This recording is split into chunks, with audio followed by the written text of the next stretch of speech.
5월 가정의 달에 계속 이 가정에 대해서 제가 하나님 말씀을 전하고 있습니다. 한국가족상담협회 대구가족상담센터 소장님이 이 글을 실은 걸 제가 봤어요. 결혼 사유가 이혼 사유더라. 이분이 많은 부부를 상담해 보니까 그렇더라는 겁니다. 남자가 잘생겨서 결혼했더니 잘생겨 먹어서 들러붙는 여자들 때문에 이혼을 결심했다고 합니다.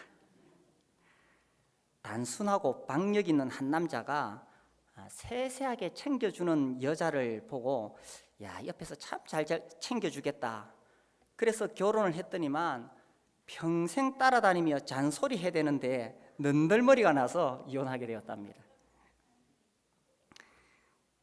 천근보다 한 근 더 무거워 보이는 신중한 모습에 남자다움을 느껴서 결혼했더니만 집안에 처박혀서 꼼짝도 안 하고 늙음하게 꼬박꼬박 밥 챙겨줘야 하고 잔심부름 시켜대며 인상 쓰는 얼굴을 맞대는 것이 미칠 것 같아 이혼해야 되겠다. 그렇게 찾아온 부부도 있다고 합니다. 그 외에도 여러 가지 많은 이야기를 실었는데 이분의 이야기는 결혼하기 전에 그게 멋있어서 그게 매력이 이어서 결혼을 했는데 살다 보니 그것 때문에 이혼하겠다라는 겁니다. 어느 누구나 다 완벽한 사람이 없지요. 그래서 이제 결혼을 하게 되면은 부부가 서로의 장점을 잘 살려주고 서로의 노력과 헌신이 필요합니다. 그래야 건강한 가정이 세워지겠죠. 결혼한다고 해서 저절로 행복해지고 결혼하기 전에 연애 시절처럼 저절로 좋고 그런 것은 아니죠. 많은 노력이 필요하고 또 많은 헌신이 필요하고 그렇습니다. 어떤 사람에게 이 사과밭이 하나 있었는데 점점 이 사과 농사가 잘 안 돼요. 열매가 잘 안 맺혀요. 그러다가 이제 꿈에 계시를 받았습니다. 네 사과밭 어느 한 모퉁이에 보물 상자가 숨겨져 있다. 그걸 찾아서 팔아가지고 부자가 되거라. 이 사람이 잠이 깨자마자 새벽부터 달려가가지고 이제 사과밭을 헤매기 시작했습니다. 어디에 묻혀 있는지 모르니까 괭이를 가지고 온 밭을 다 뒤집었어요. 그래서 봄부터 가을까지 열심히 이 밭을 흙을 뒤집었는데 다 뒤져도 보물상자는 나타나지 않았어요. 그래 참 허탈한 마음으로 그 꿈이 개꿈이었구나. 그 다음 해에 이렇게 자기가 또 사과밭에 올라와 보니까 그에 따라 사과꽃이 너무 많이 피고 아름다운 거예요. 그러더니만 그 해 가을에는 풍성한 열매를 거두었다는 이야기 아닙니까? 그 사과밭을 골고루 매니까 얼마나 열매가 많이 맺혔겠어요. 가정도 그러합니다. 저절로 행복해지는 것이 아니라 이렇게 땀 흘리고 수고하고 그럼을 많이 주고 이렇게 해야 이 가정에 아름다운 열매가 주렁주렁 열리게 되는 것입니다. 이 가정에 이 열매를 맺기 위해서 밑거름을 주는데 매우 중요한 밑거름이 있는데 우리가 오늘 읽은 이 말씀입니다. 골로새서 3장 13절 보면 누가 누구에게 불만이 있거든 서로 용납하여 피차 용서하되 주께서 너희를 용서하신 것 같이 너희도 그리하고 이 모든 것 위에 사랑을 더하라. 이는 온전하게 매는 띠니라. 그래서 용납해라. 또 용서해라. 주님이 너희를 용서하신 것 같이 너희도 용서해라. 그리고 이 위에 사랑을 더해라. 이렇게 계속 용납과 용서와 사랑의 밑거름을 계속 줘야 그래야 이 가정의 사과밭에 열매가 주렁주렁 열리는 거예요. 가만히 있어서 저절로 되는 것이 아니라는 겁니다. 그래서 우리 교회에 여러 가정들이 있는데 이 가정들에 정말 이 열매가 주렁주렁 맺히도록 우리가 오늘 하나님 말씀을 한번 찾아보려고 합니다. 제가 먼저 우리 자녀들에게 한번 이런 이야기를 하고 싶어요. 여기 우리 중고등부 학생들이 주로 앉아 있습니다. 누가 누구에게 불만이 있거든. 우리 자녀들이 부모님에게 불만이 있나요? 불만이 있거든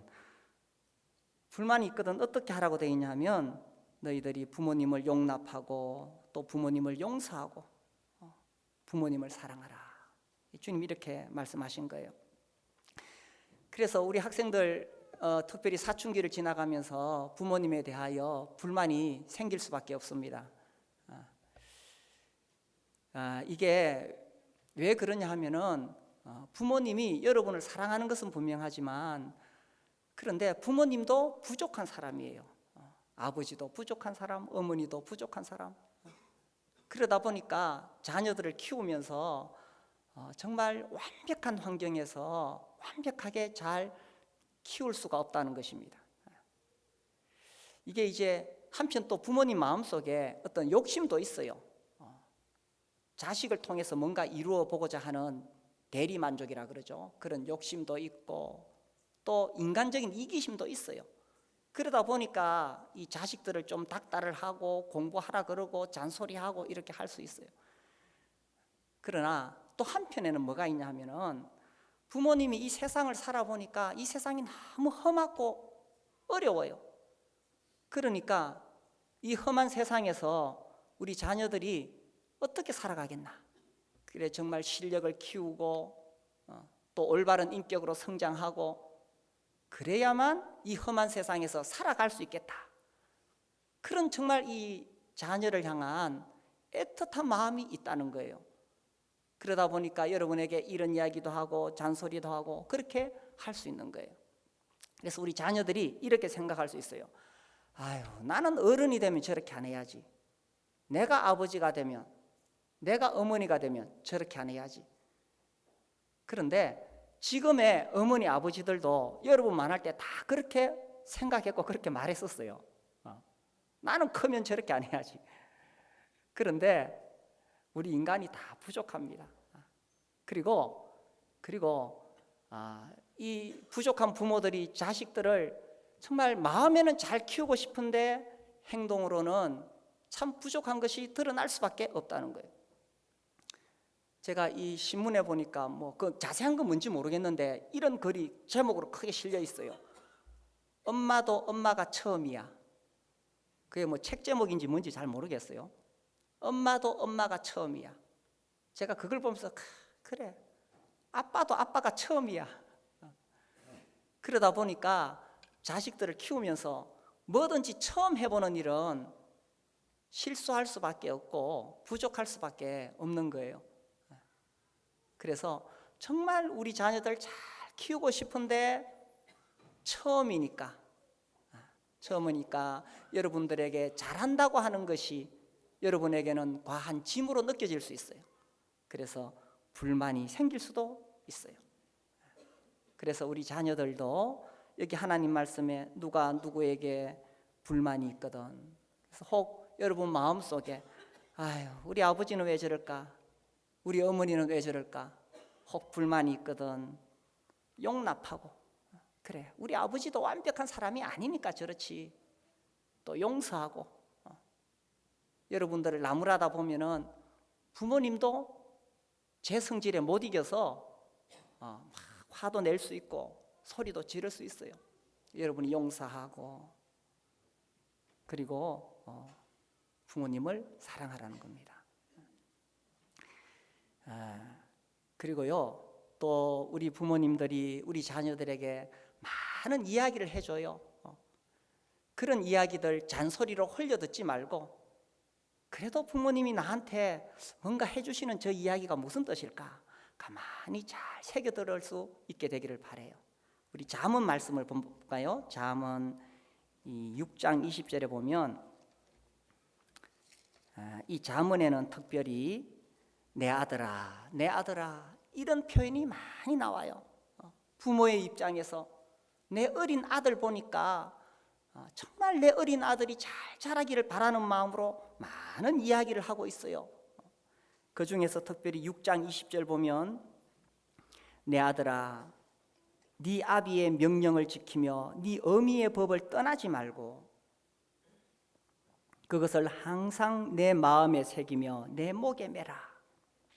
그래서 아버지가 하시는 말씀, 어머니가 하시는 말씀 흘려듣지 말고 그것을 잘 새겨들으라는 거예요. 그래서 이 부모된 입장에서는 자식들을 키우면서 여러분이 정말 지금 중요한 시기거든요. 육체가 잘 건강하게 자라가야 돼요.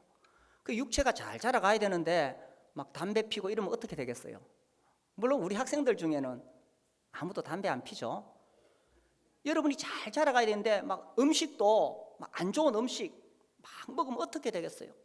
그러니까 부모님이 잔소리하는 거예요. 좋은 음식 먹으라고. 그리고 또 우리 특히 중고등부 시절에는 이 정신이 자라가는, 그리고 자기 정체성을 찾아가는 그 시기인데, 정신적으로도 여러분이 정말 좋은 것을 받아들여야 돼요. 그래서 여러분이 뭐 컴퓨터 완전히 담쌓고 스마트폰 완전히 담쌓고 그렇게 살 수는 없을 거예요. 그러나 시간을 정해서 절제하고 자기를 잘 훈련시키고, 그렇지 않고 컴퓨터 게임에 빠져가지고 계속 시간 보내고 그러다 보니까 음란한 사이트에 들어가가지고 이상한 거 보고 이렇게 하면 여러분이 지금 한창 자라야 할 이 나이에 이 정신이 온전하게 건강하게 자라갈 수가 없는 거예요. 자, 뭐 담배는 모든 사람에게 다 해롭죠. 해롭지만 그래도 어른들보다는 아직 성장 과정에 있는 청소년들에게 더 해로운 거예요. 이런 그 컴퓨터에 있는 여러 가지 막 그런 선정적인 것, 파괴적인 것, 이런 것도 모든 사람에게 다 해롭지만 특별히 여러분에게 더 해로운 거예요. 그래서 어머니나 아버지는 이런 악한 것들로부터 오염될까 봐서 그래서 여러분에게 그런 이야기를 하는 거예요. 자꾸 여러분이 이 컴퓨터 게임이나 막 여기 많이 빠지게 되면, 그런 교육 많이 받았죠? 이 전두엽이 제 기능을 못해요. 충동적인 사람으로 변해요. 얼마 전에도 보니까 한 2주 전에 보니까 뭐 학교에서 선생님한테 꾸중 듣고 또 한 번 더 꾸중 들으니까 얘가 올라가서 또 뛰내렸어요. 이게 이 어떤 인내심, 절제심, 이렇게 생각하는 거, 이런 게 사라져요. 계속 이렇게 충동적인 게임을 하다 보면 이 뇌가 생각할 수 있는 기능을 마비시키기 때문에 그런 거예요. 그 실리콘밸리에 이 발도르프라는 초등학교가 그 한가운데 있는데, 그 초등학교의 부모님이 거의 대부분이 구글, 야후, 뭐 애플 이런 데 다 그런 곳에서 일하는 부모님들이에요. 그러니까 최첨단 디지털 문명을 만들어가는 사람들이죠. 그런데 그 학교에 가보면은 디지털 기기가 하나도 없어요. 컴퓨터 한 대도 없어요. 이런 빔 프로젝터 이런 것도 하나도 없어요. 아주 구식으로 칠판 갖다 놓고 이 분필로 공부하고 책 보고 그렇게 하는 거예요. 그 사람들이 알아요. 어려서부터 이 디지털 문명에 너무 이렇게 가까이 가게 되면 사람이 창의력이 파괴되고 바보 되는 거예요. 그래서 자기 자식들은 그런데 안 보내고 자기들은 재밌는 게임 만들어가지고 자꾸 팔아먹는 거예요. 이 스마트폰 있죠. 스마트폰 예를 들어 하나 만드는데 100원이다. 100원이다 그러면 그 중에 부품값이 30원이에요. 그럼 나머지 70원의 이윤이 있는데, 이 70원 중에서 이것을 만들어내는 기술값이 65원, 만들어내면 그거 조립하는 게 5원이에요. 그래서 계속 게임하고 스마트폰에 빠져 있으면은 이 창의력이 마비되기 때문에 나중에 크면 뭐 하느냐 하면 그거 조립하는 일을 해야 돼요. 5원짜리 인생 되는 거예요. 우리 부모님들은 이런 거 많이 들으니까 어떻게든 우리 자녀들이 이런 데 빠지지 않도록 그래서 잔소리하는 거예요.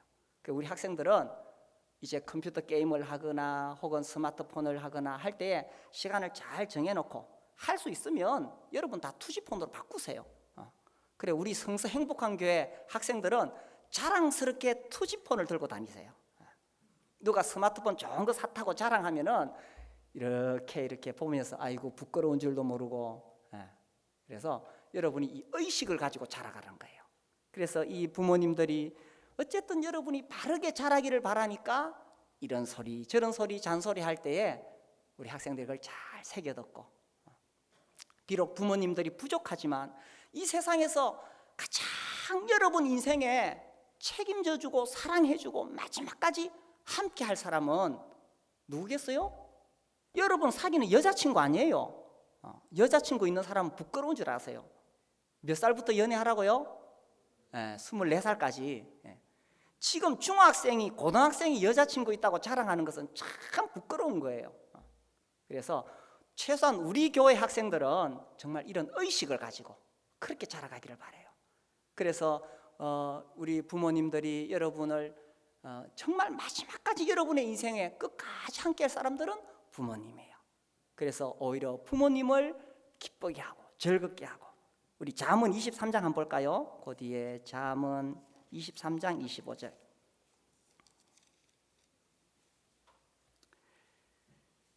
자, 23장 25절 우리 함께 읽어봅시다. 내 부모를 즐겁게 하며 너를 낳은 어미를 기쁘게 하라. 우리 여러분이 볼 때에 우리 부모님이 좀 나를 잘 이해해 주지 못하지요. 또 참 부족하지요. 그러나 아무리 못난 부모라 할지라도 부모님이기 때문에 부모님인 거예요. 그래서 우리 학생들이 우리 부모님을 즐겁게 하고 기쁘게 하라. 우리 학생들이요, 성질 난다고 부모님 앞에서 고함을 확 지르고 문을 쾅 닫고 방에 들어가면 어떻게 되는 줄 알아요? 그걸 보는 어머니 가슴이 무너져서 10년은 수명이 단축돼요. 그래서 그렇게 하지 말고 그래도 여러분이 잘 이렇게 감정을 조절하고, 그리고 내가 어떻게 부모님을 기쁘시게 할까? 부모님을 기쁘게 하는 방법을 가르쳐 줄까요? 오늘이 무슨 날이에요? 어버이날. 여러분 다 저 편지를 아주 이렇게 정성스럽게 잘 쓰지요. 그런데 편지만 쓰지 말고 선물을 하세요. 에이, 내가 돈이 어디 있어. 여러분 세뱃돈 받을 때 돈 많이 받아요. 그래서 좀 떼놓으세요. 이것은 어머니 생신날, 이건 아버지 생신날, 이거는 어버이날, 이렇게 딱 떼놨다가 아버지 어머니를 기쁘게 해드리세요. 기쁘게. 그렇게 하면 이 가정이 참 행복할 뿐만 아니라 하나님의 복을 받게 되는 거예요. 십계명에도 하나님께서 분명하게 약속해 주셨어요. 우리 신명기 5장을 볼까요? 하나님께서 이렇게 말씀해 주셨어요. 성경에는 하나님에 대한 많은 말씀들이 나오는데 특별히 이 부모님에 대한 말씀이 굉장히 많이 나와요. 다 찾을 수 없으니까 신명기 5장 15절 16절, 신명기 5장 16절 우리 같이 읽어봅시다. 너는 내 하나님 여호와께서 명령한 대로 내 부모를 공경하라. 그리하면 내 하나님 여호와가 네가 준 생명이 길고 복을 누리리라. 부모님을 공경하면 하나님께서 네게 준 땅에서, 우리가 살고 있는 땅에서 장수하고 복을 누리리라. 이게 하나님 말씀의 원리예요. 그래서 부모님을 즐겁게 하고 공경하고, 그래서 날 받는 것이 너무나 당연한 것처럼 부모님이 나에게 학비 주셔야 되고 옷 사주셔야 되고 맛있는 거 사주셔야 되고 날 받는 것에 익숙한 것이 아니라 이제 우리 학생들이 조금씩 나이가 들어가면서 내가 부모님을 위해서 드릴 수 있는 게 뭔가, 그래서 이것을 일찍 깨달은 자녀들은 하나님의 복을 더 많이 받게 되는 거예요. 그래서 우리 학생들이 그런 훌륭한 자녀들이 되기를 바라요. 그래서 이 부모님에 대해서 여러분이 불만이 있을 수 있어요. 그러나 비록 불만이 있더라도 부모님을 용납하고 용서하고 사랑하고, 그렇게 해서 이 행복한 가정의 밑거름을 여러분이 잘 이렇게 밑거름을 주게 되면 여러분이 속해 있는 이 가정이 정말 행복한 가정이 되고 행복의 열매가 주렁주렁 열리게 될 거예요. 우리 중고등부 학생들 잘 들었나요? 예. 자, 이제 또 우리 부모님들에게 제가 말씀을 드리고 싶어요. 우리 부모님들 자녀를 용납하고 용서하고 사랑하라. 이 골로새서 13절 말씀에 누가 누구에게 불만이 있거든, 특별히 이 사춘기 자녀들을 키우다 보면 이 불만이 생깁니다. 이 사춘기, 혼란기, 정말 이 자식들이 마음에 안 들지요. 제가 이런 이야기를 들었어요. 어떤 교회 그 학생인데 어렸을 때, 초등학교 때 얘가 그렇게 말을 잘하더래요. 늘 말을 쪼잘하고 재밌게 하고 항상 기분이 좋고 그런 아이였는데, 중학교 딱 올라가면서 입을 딱 닫아버리더래요. 그리고 고등학교 졸업할 때까지 말을 안 하더래요. 말을. 그러니 부모님이 미칠 지경이었다는 거예요. 저도 그걸 잘 몰랐어요. 잘 몰랐는데 이게 자라가는 과정에서 사춘기 시절이 꼭 필요한 거예요. 그런 과정을 통해서 자기 정체성을 찾아가기 때문에 그런 과정이 참 필요하다는 거예요. 그래서 그러할 때 비록 자녀들에게 불만이 있더라도 용납하고, 또 우리 자녀들이 다 바르게 정직하게만 자랐으면 좋겠지만 옆으로 셀 때가 많습니다. 그럴지라도 용서하고, 그리고 사랑하는 거야 뭐 변치 않죠. 우리 자녀들을 사랑하는 부모님 마음이야 변치 않지만 용납하고 용서해 주라고 말씀하고 있습니다. 그래서 우리 자녀들의 이 개성도 용납하고 실력도 용납해야 됩니다. 요즘 대한민국에는 자식들 공부시켜서 전부 다 서울대학 보내야 되고 전부 다 의사 만드는 것이 이 대한민국의 이 교육의 가치관이에요. 그런데 하나님이 모두 다 그렇게 만들지 않았죠. 우리의 자녀들에게 하나님께서 주신 그 자녀만의 독특한, 하나님이 주신 것이 있습니다. 그래서 우리가 그것을 잘 개발해서 그렇게 키워야 되지 세상적인 조류에 휩쓸려서는 안 된다는 거죠. 그래서 이 특별히 사춘기 자녀들을 키울 때는 때로 부모님과 부딪히기도 하고 때로 뭐 문을 꽝 닫고 들어가기도 하고, 그렇지만 서로 용납하여 용서하고, 주님이 나를 용서하신 것처럼 주님이 나 같은 성질도 용납해 주셨는데 나도 우리 자녀의 저런 성질을 용납해야 되겠죠.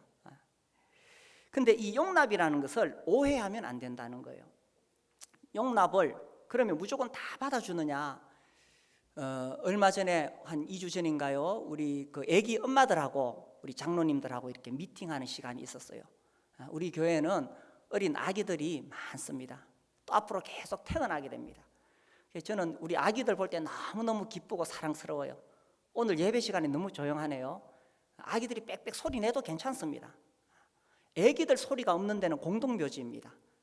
예배 시간에 좀 아이들이 빽빽 해도 이 굉장히 좋은 소리입니다. 우리에게 계속 이렇게 생명이 번성하고 있다는 거죠, 그죠? 그런데 이제 아기를 낳고 우리 엄마 아빠가 이 아기를 막 어떻게 할 줄을 몰라가지고 이 아이에게 그냥 막 모든 것을 다 쏟아붓는데, 물론 아이를 키우기 위해서 정성을 다 쏟아야 되지만 하나님보다 우선은 아니라는 거예요. 그리고 이 아이를 키울 때에 하나님의 말씀의 원리를 계속 배워가야 됩니다. 요즘은 이 인본주의적인 교육관이 쫙 깔려 있어가지고 아이들을 그냥 신처럼 섬기도록 그렇게 하는 경향이 있어요. 우리 잠언 말씀 봅시다. 이 잠언 13장에 보면 오늘날 현대인들이 절대로 받아들일 수 없는 말씀이 있어요. 잠언 13장에 보시면은 오늘날 이 현대 교육가들은 이런 말씀 안 받아요. 13장 24절 여기 보면 매를 아끼는 자는 그의 자식을 미워함이라, 자식을 사랑하는 자는 건실히 징계하느니라.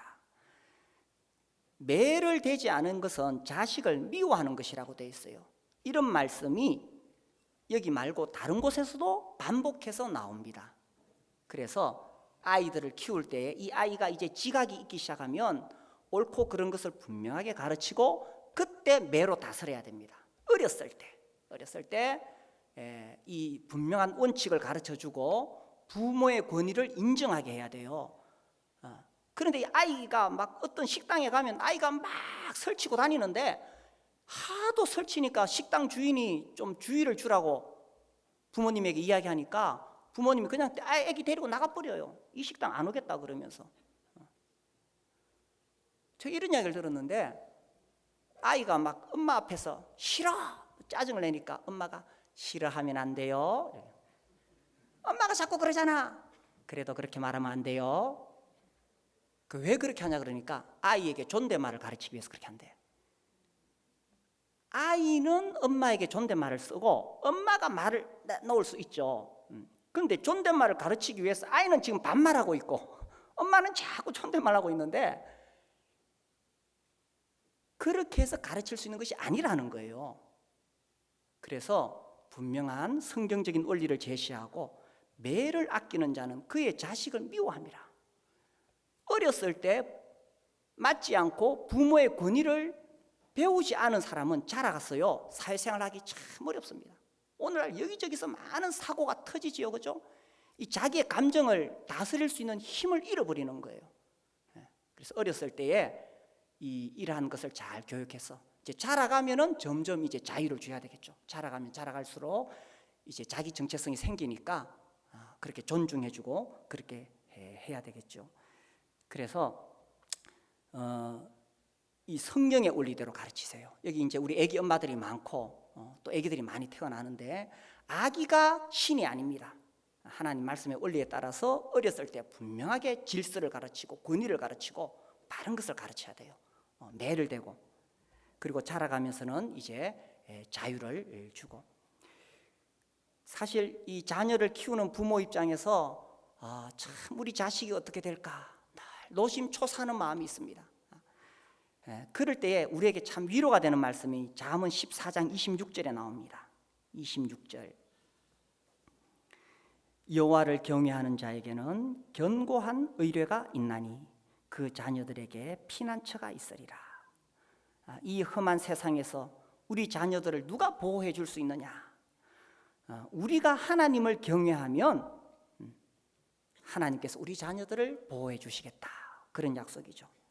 그래서 부모가 먼저 정말 하나님을 경외하고 부모님이 하나님을 경외하는 모습을 자녀들에게도 보여줄 필요가 있습니다. 예배를 귀하게 여기고 지각하지 않고 일찍 오고 만찬 시간에 먼저 일어나서 아버지가 눈물로 기도하고 세상적인 그런 조류에 휩쓸리지 말고 모든 학생들 자녀들 다 서울대학 보내고 다 의사 만들려는 이런 세상 조류에 맞서서 하나님을 경외하는 자녀로 키우고 그렇게 분명하게 원칙을 세우고 살아갈 때에 하나님께서 우리 자녀들을 보호해 주시는 거예요. 세상의 이 조류에 휩쓸리지 말고 우리 자녀들이 교회 안에서 자라도록 이 교회 공동체를 우리가 더 사랑하고 이 교회 공동체를 굳게 하고 지난 목요일 저녁에 우리 그 학생들이 풋살 하러 저녁에 늦게 모였어요. 저녁 9시에 모였는데 사실 저는 처음으로 가봤어요. 참 미안했는데 제가 그걸 보면서 우리 아버지들이 좀 번갈아 가면서 여기 와서 아이들 좀 태워주고 또 같이 운동도 하고 그렇게 하면 참 좋겠다. 그렇게 해서 아버지들이 이 아들들하고 같이 어울리고 제가 참 이 공 가지고 잘 못 놀아요. 제가 공하고 거리가 멉니다. 그러다 보니까 우리 교회는 이 공놀이를 많이 안 하는데 아무튼 이런 것들이 참 필요하다고 여겨집니다. 그래서 아들들이 거기 가서 풋살할 때 아버지들도 좀 함께 가서 같이 어울려주고 앞으로는 좀 그렇게 했으면 좋겠어요. 그래서 이 사춘기에 있는 우리 자녀들 아버지가 또 어머니가 더 용납하고 또 용서하고 또 사랑하고 커가는 과정이거든요. 커가는 과정이니까 그렇게 했을 때에 이것이 밑거름이 되어서 우리 가정에 행복의 열매가 주렁주렁 열리게 될 것입니다. 이제 세 번째로 남편과 아내, 부부가 서로를 용납하고 용서하고 사랑하라는 것입니다. 누가 누구에게 불만이 있거든 그렇죠. 아내도 남편한테 불만이 있고 아내도 남편한테 불만이 있습니다. 서로 용납하여 피차 용서하되 우리가 다 부족한 사람이니까 이 상처를 주고받습니다. 그러다 보니까 분노가 쌓이게 되고 이게 계속 쌓이면 나중에 더 어려워지는 거예요. 그래서 남편이 아내에게 불만이 있거든, 또 아내가 남편에게 불만이 있거든, 서로 용납하고 피차 용서하라. 주님이 나를 용서해 주셨는데 나도 아내를 용서해 주고 나도 남편을 용서해 주라는 것입니다. 그래서 어려운 일이 생기면은 이 상담을 받으세요. 부부, 특히 젊은 부부들이 어려움이 있을 때 상담을 받고, 그리고 우리 교회에서 부부의 삶 공부 계속 하고 있습니다. 거기 와서 서로 더 성숙해가고, 그리고 우리가 매주 목장을 하잖아요. 부부 싸움 집에서 하던 거 목장에 들고 와서 계속 하십시오. 이 목장은 막 거룩하고 경건한 것이 아니라 우리의 있는 삶 모습 그대로 주님 앞에 나와서 치유받는 것이 목장입니다. 그래서 목장에서 부부 싸움 하는 것을 우리는 부부 시합이라고 이름을 붙입니다. 거기서 남편과 아내가 거기서 부부 시합하고, 그리고 노출하고, 그렇게 하면서 치유를 받는 거예요. 처음부터 딱 맞는 사람이 없어요. 그죠? 다 우리가 20년, 30년 동안 다 제각각으로 살아왔던 사람들인데 어떻게 맞을 수가 있겠습니까? 그래서 서로 부딪히면서 서로 배워가고 나도 변하고 그런 거죠. 이 본회퍼가 이런 이야기를 했어요. 독일의 신학자죠. 사랑이 결혼 생활을 유지하는 것이 아니라 결혼 생활이 사랑을 유지한다. 사랑하기 때문에 결혼 생활이 유지되는 것이 아니라는 거예요. 결혼 생활을 계속 해나가니까 사랑이 계속 유지된다는 것입니다. 그래서 이 부부간에 어려움이 있는 부부가 5년을 잘 견디고 성장해 가게 되면은 그런 고비들을 넘어가면서 다시 행복한 부부가 될 수 있다는 것입니다. 특별히 젊은 부부들이 그 고비를 넘기지 못해서 거기서 주저앉는데, 이 결혼은 하나님께서 디자인하신 것이고 하나님께서 정말 우리에게 복 주시려고 하신 것이죠. 그래서 이 남편과 아내가 서로 불만이 있거든 서로 용납하고 용서하고 사랑함으로 그렇게 해서 이 가정을 세워가는 것입니다. 이 결혼이라는 것은 단순히 인간적인 만남이 아니죠. 하나님께서 만나게 하신 것이고 하나님께서 복 주신 것입니다. 그래서 우리가 서약을 합니다. 결혼 서약. 이 서약은 계약하고는 다르죠. 계약은 서로의 이익을 위해서 서로가 계약하는 것입니다. 그래서 이 서로에게 채워지지 않으면 이 계약이 깨어질 수 있는 것입니다. 그런데 결혼은 계약이 아니라 서약입니다. 서로에 대한 서약이고 하객들을 향한 서약이고, 그러나 더 중요한 것은 결혼은 하나님 앞에서의 서약입니다. 저는 이런 결혼식을 보니까 별로 마음에 안 들어요. 요즘은 뭐 사회자도 어떤 경우에는 없고 뭐 주례자도 없고, 이 결혼할 사람 그 남녀가 같이 손을 잡고 나와가지고 둘이서 다 진행하더라고요. 둘이서 서로 뭐 이렇게 뭐 주고받고 뭐 끝내더라고요. 주례자가 없어요. 저는 그것이 그렇게 바람직하지 않다고 생각합니다. 주례자는 하나님을 대신해서 하나님의 말씀으로 두 사람을 엮어주고 결혼을 선언하는 거예요. 하나님의 대리인으로서. 그래서 두 사람이 서약하는 것이 서로 이렇게 하는 계약이 아니라 하나님 앞에서의 서약이 돼야 되는 거예요. 그래서 하나님 앞에서 서약할 때 더 책임 있고 또 하나님께서 그 가정을 지켜주시고 보호해 주신다는 거예요. 결혼은 인간적인 만남의 계약이 아니라 하나님 앞에서의 서약이라는 것입니다. 그래서 남자가 부모를 떠나 그의 아내와 합하여 한 몸을 이룰지로다. 서로가 한 몸이기 때문에 불만이 있거든 서로 용납하여 피차 용서하고, 주께서 나를 용서하신 것처럼 나도 아내를 용서하고 남편도 아내도 남편을 용서하고 그런 거죠. 그래서 이렇게 용납하고 용서하고 사랑하고 이런 밑거름을 많이 주게 되면 이런 가정에는 행복의 열매가 주렁주렁 열리게 될 것입니다. 우리 자녀들 부모님에 대하여 용납하고 용서하고 사랑하는 밑거름을 많이 주시길 바랍니다. 또 우리 부모님들도 자녀들 향해서 마음에 안 들 때가 많이 있지만 좀 더 느긋한 마음을 가지고 주님이 나도 받아주셨는데 그렇게 기다리시고 용납하고 용서하고, 특별히 이 부부간에 남편과 아내가 용납하고 용서하고 사랑하게 된다면 우리의 가정에 이 행복의 열매가 주렁주렁 열리게 될 것입니다. 우리 함께 일어나서 우리의 가정을 위해서 주님 앞에 기도하는 시간 가지겠습니다.